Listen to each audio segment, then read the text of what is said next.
Ricochet is reportedly expected to sign with AEW once his contract with WWE expires, with WWE Creative reportedly coming up with pitches to wrap him up on WWE television imminently. All of the details on that, plus Hikuleo reportedly has wrapped up his time with New Japan Pro Wrestling and is reportedly expected to be headed to WWE. Trick Williams retains the NXT Championship last night against Ethan Page at Battleground. Roxanne Perez defeats TNA Knockouts World Champion Jordynne Grace to retain her NXT Women's Championship, and also rejected some backstage advice from CM Punk after the show. Kalani Jordan is the inaugural NXT Women's North American Champion last night, winning the championship at Battleground. The NXT Tag Team titles were retained by Nathan Fraser and Axiom against the Good Brothers last night. Obafemi has retained the NXT North American Championship. Lola Vice is successful in NXT Underground against Shayna Baszler, and Cody Rhodes has teased appearing on NXT this week.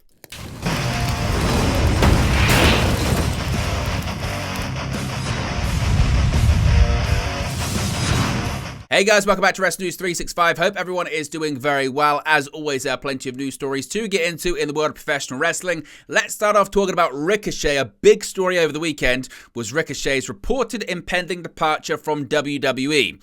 Now, a new update has come courtesy of Sean Ross Sapp of Fightful Select, who has said that Ricochet is very likely leaving WWE, and the company is preparing as if the former Intercontinental and United States champion is about to exit. Now, Fightful reported recently that Ricochet's WWE contract was winding down, and there was heavy interest from outside companies globally.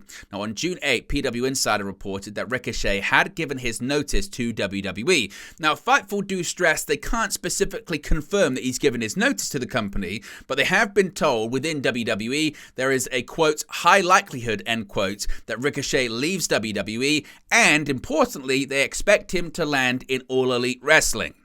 Now, Fightful have been told that creative measures have already been taken to write Ricochet off in the event that he does leave WWE. Now, part of that was him dropping the WWE Speed Championship to Andrade at this past week's SmackDown tapings. However, Fightful have been told by sources in WWE Creative that there are already other pitches on the table to effectively write Ricochet off WWE television if needed. Now, Fightful have been told that among those include a creative plan pitch for Raw that would see Bron Breakker take Ricochet out. As with all creative plans, they can and often are changed, particularly when reported about, to try and skirt around these issues. Now, from the AEW perspective, AEW staff and talent backstage last week were talking about the possibility of Ricochet joining the company. Now, Fightful haven't heard that there have been official talks of the sort. Of course, Ricochet is still under contract with WWE, and Fightful have been told nothing is an impossibility, but as of Friday, all indications were that he had decided to leave WWE. In addition to AEW, Fightful have been told that New Japan Pro Wrestling is expected to be interested in Ricochet as well. Now, Fightful also say they're working to confirm when Ricochet's contract is actually up specifically, as so far they've only been told the first half of the summer. Now, Dave Meltzer has opened up a bit more about this as well. As documented by Figure 4 Online, Dave Meltzer has since reported that the situation with Ricochet remains up in the air according to those close to the situation.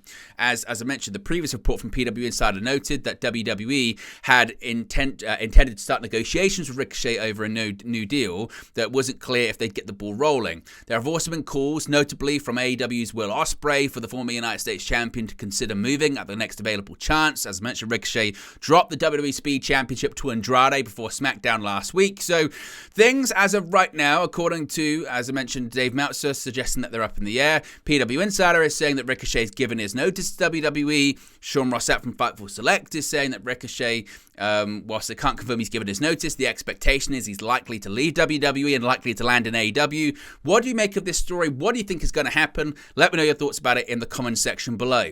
Now, speaking of signings, we may have details on a new WWE signing that could go straight into the Bloodline saga on SmackDown. Now, this is an exclusive report from Cassidy Haynes of Bodyslam.net. Of course, it was reported earlier this year that New Japan Pro Wrestling star Hikuleo's contract was set to expire sometime this year. And after this past weekend's New Japan Dominion event, it led many to believe that he has finished up with the company. Now, Cassidy Haynes is reporting he can now confirm that is indeed the case, as Hikuleo's final date with New Japan Pro Wrestling was June 9th, 2024 at Dominion. After speaking to sources within the company, it is also believed that he is headed to WWE, presumably to join his family in the current Bloodline story. Now, it's not known how soon we can expect to see Hikuleo appear on WWE television, as we've yet to still see the official debut of Jacob Fatu, who is also expected to be a part of the Bloodline storyline. Of course, Hikuleo is the younger brother of current WWE superstar Tama Tonga and is also the son of WWE legend Hiku, or Meng as he was known in WCW. Of course, if we get any more details on this in the future, we'll let you know. But what are your thoughts on Hikuleo possibly, most likely coming into WWE, being involved in the Bloodline storyline? And what do you think it means when it comes to Jacob Fatu? We would also have, of course, Solo Sikoa, Tama Tonga, Tangaloa, and now seemingly Hikuleo involved in that. What does that mean for Jacob Fatu? What does it mean for Roman Reigns? How do you see the storyline playing out? Let me know your thoughts about that one too. Now let's talk about NXT Battleground last night. We saw Trick Williams retain the NXT Championship. Ethan Page emerged on the NXT scene looking to make an impact right away, attacking NXT champion Trick Williams and assaulting members of Meta 4 in recent weeks. All that bad behavior added up to was a contract and a shot at Williams' championship at Battleground last night, where Page eventually fell short, once again proving that shortcuts rarely pay off.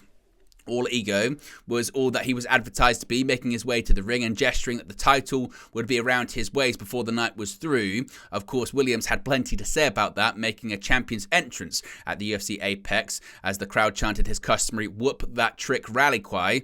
Somewhat surprisingly, Page had an edge for much of the match, progressing through several pinfall attempts and at least one near fall that had the crowd hooked. Following Page prepping the announce table for an assault, Williams flipped the script and had him set for a suplex before Page reversed it, in turn power slamming Trick through the table, knocking out Booker T's headset and leading to the best chance of the night.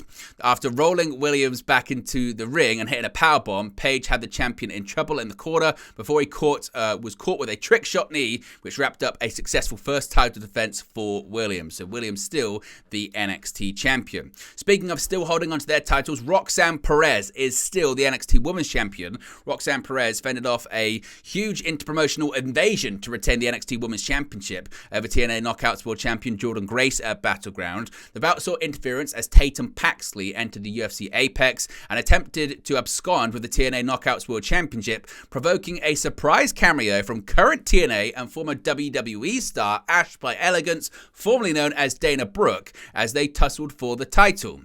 That would prove to be the deciding factor in an otherwise balanced contest, which could have gone either way. Grace relented in her offense on Perez as she took out Paxley and Elegance on the outside, then returned to abusing Perez in the ring before Perez hit a big counter followed by Pop Rocks to score the winning pinfall. With the victory, Perez extends her run beyond 65 days after first capturing the title from Lyra Valkyria at Stand and Deliver. Grace will return to TNA empty-handed, but she might well have invited a future challenger for her title from Paxley or Perez again with Sunday night's crossing of the Forbidden Door. Now, speaking of TNA, there was a lot of TNA representation at the UFC Apex in Las Vegas last night. Of course, WWE's partnership with TNA Wrestling seems to have grown by leaps and bounds over the last few months, as evidenced by TNA Knockouts World Champion Jordynne Grace's recent matches on NXT.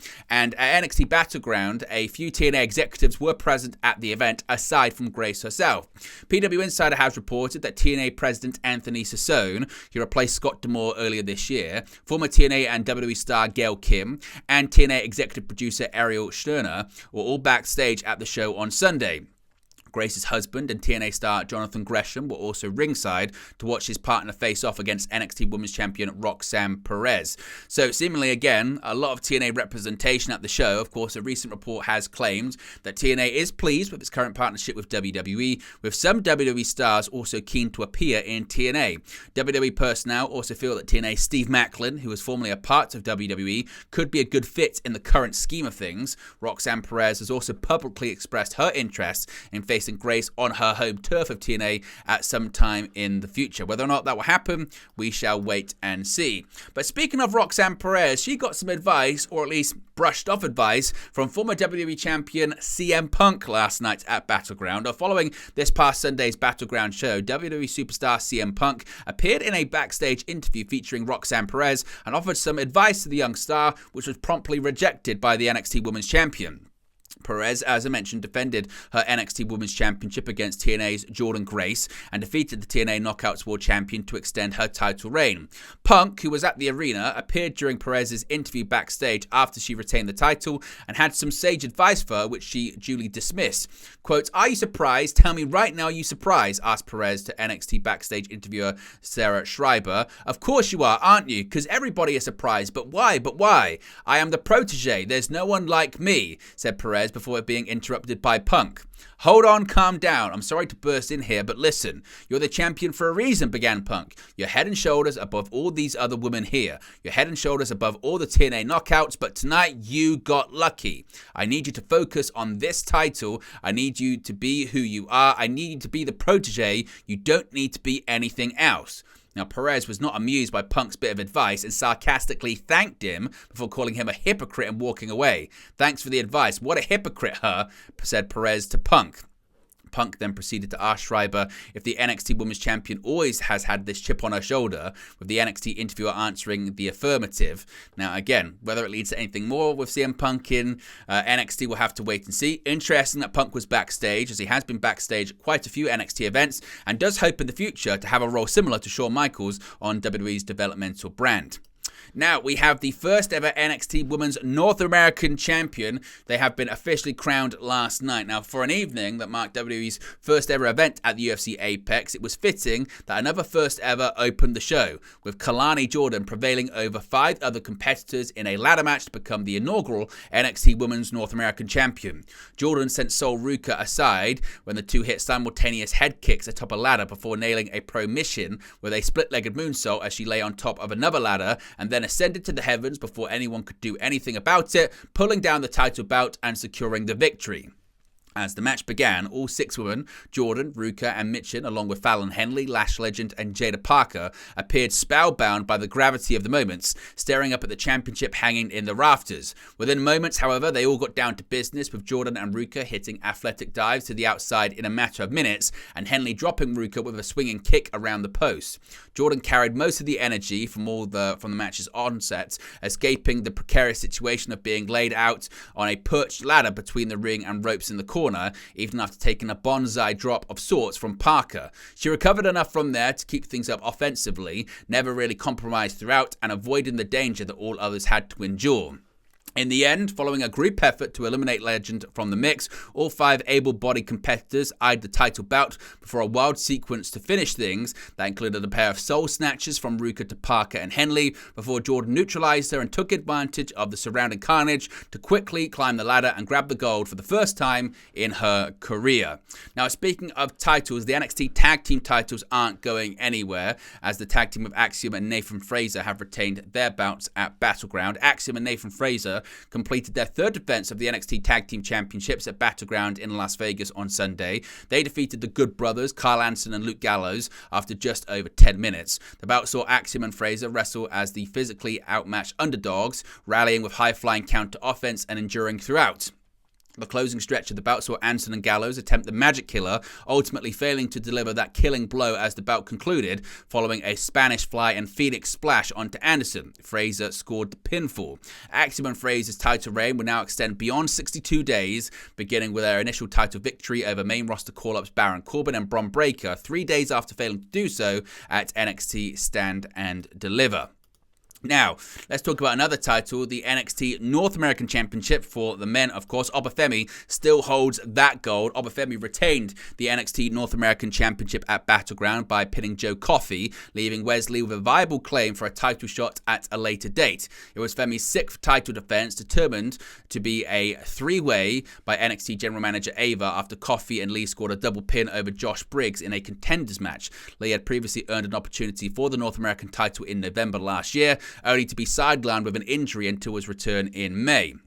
The match itself saw a number of near falls, with each competitor proving capable to take the win with the right move. Coffey stacked the odds against his opponents when his Gallus teammates, including Wolfgang and Mark Coffey, emerged to interfere and run amok. However, Femi asserted his dominance over the entire melee, fighting off Gallus before getting back in the ring to finishing things off with Lee and Coffey. Late in the contest, Lee looked to have had the match won after hitting the cardiac kick on Coffey, but Gallus pulled the referee out of the ring before he could count 3. Afterward, Femi hit hit a massive powerbomb on Lee before hitting another one on Coffey to secure the pin and retain the title.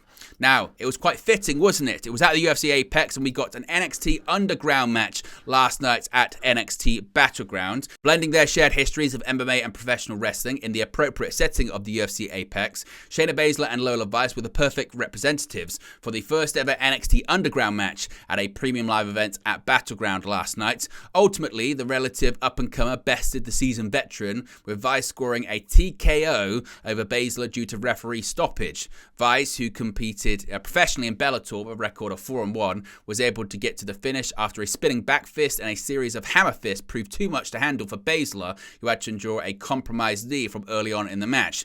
This was a homecoming of sorts for the Queen of Spades, who competed as part of Team Rousey on The Ultimate Fighter in 2013 and finished her MMA career with a 15-11 record across 26 professional bouts. Despite the absence of the octagon, replaced by the ropeless squared circle that has become emblematic of these underground matches, the pair worked a match very much like a legit MMA contest, from entering the area in traditional gis to wearing fingerless gloves befitting an MMA bout to textbook stand-ups, shoot wrestling takedowns, and even the stoppage itself. Of course, there was plenty of pro wrestling mixed in, including the involvement of the announce table, ring steps, and Baszler accosting several of those surrounding the ring at one point. Ultimately, while Baszler favoured a bad knee, Vice landed the deciding blow and finished things off with traditional ground and pound, leaving the referee no choice but to stop the bout. Baszler sold the decision, as you might see in a legit MMA fight, grabbing the leg of a referee as to indicate she wasn't completely clear of her surroundings, as Vice danced in celebration with her victory. And finally, speaking of NXT, we could be getting an appearance from the undisputed WWE Champion this Tuesday. With NXT Battleground taking place last night, undisputed WWE Champion Cody Rhodes has teased making a trip to NXT this week. Taking to social media during the premium live event, Cody confirmed he was watching Battleground and was even inspired to possibly make a visit. Rhodes wrote on X during the show, "Watching NXT Battleground, curious how my old friend Ethan Page would do against Trick Williams. Actually thinking of dashing down to Florida this week with a gift and see some old friends." Now, Cody Rhodes has made a previous appearance in NXT in October of last year, where he had several interactions with Performance Center stars, the same episode that featured appearances from John Cena and The Undertaker, among others. Now, this would mark Rhodes' first return to NXT since having won the undisputed WWE Championship. So if we get any more confirmation on that, we'll let you know in an upcoming video. But there you go, guys. Latest pro wrestling news for you. Be sure to smash a like on the like button. Be sure to subscribe, bottom right hand corner. As always, let me know your thoughts in the comment section below, and I'll speak to you again very, very soon. Hey guys, thank you for watching, listening, streaming, or however you come across this video today. Be sure to click on the video on the right there to watch our next video, or click the bottom there to subscribe, or the bottom right hand corner. Thank you very much, and I'll speak to you again very soon.